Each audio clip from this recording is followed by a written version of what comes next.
When you first heard the news that 3 young black men had been gunned down by a white man, what was your thought process? Why? Why? Just why?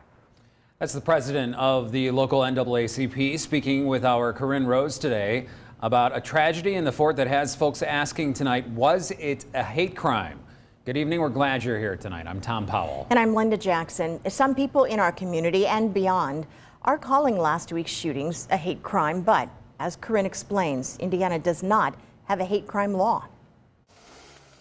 It's a case that's captured the community's attention. 3 young black men gunned down last week at a gas station at East State and Hobson. Hours later, police arrested this man, 32-year-old Joseph Bassard, saying security video showed him having an argument with the 3, then leaving and coming back 2 minutes later to repeatedly fire into their car. 19-year-olds Andy Reddick and Josh Cooper died. 20-year-old Jalen Rice remains hospitalized after 3 surgeries and losing a kidney. However, a community leader says just because a white man allegedly gunned down 3 black men doesn't necessarily make it a hate crime. I know everyone's thinking this is a hate crime, but in Indiana, we failed to have a hate crime bill. As president of the Fort Wayne NAACP, Larry Gist helped lobby the state legislature a few years ago to pass hate crime legislation. While someone can be prosecuted at the federal level for a hate crime, Indiana remains one of 5 states not to have a hate crime law.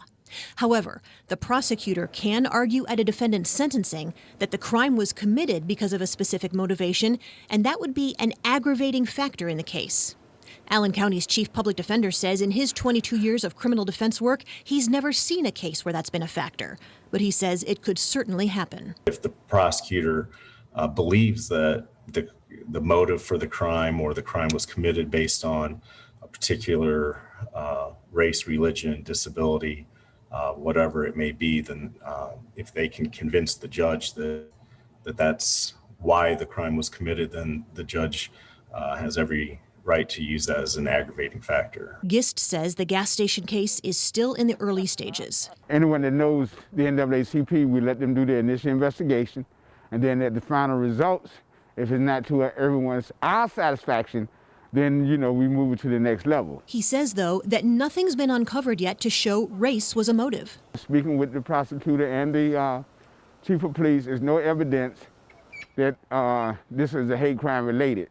He didn't have anything on Twitter or Snapchat or on Facebook. He says if people believe the shooting was a hate crime, they need to take action instead of just talking about it. Those same group of people that's out here asking for a hate crime, this young man to be charged with a hate crime, you need to start writing your legislators, your representative, so that we can get a hate crime bill back on board and participate in why we actually need a hate crime bill. The Allen County prosecutor would not comment on a pending case. Joseph Bassard is scheduled to have his initial court hearing on 2 counts of murder, 1 count of attempted murder, and others Thursday. Corinne Rose, Fort Wayne's NBC.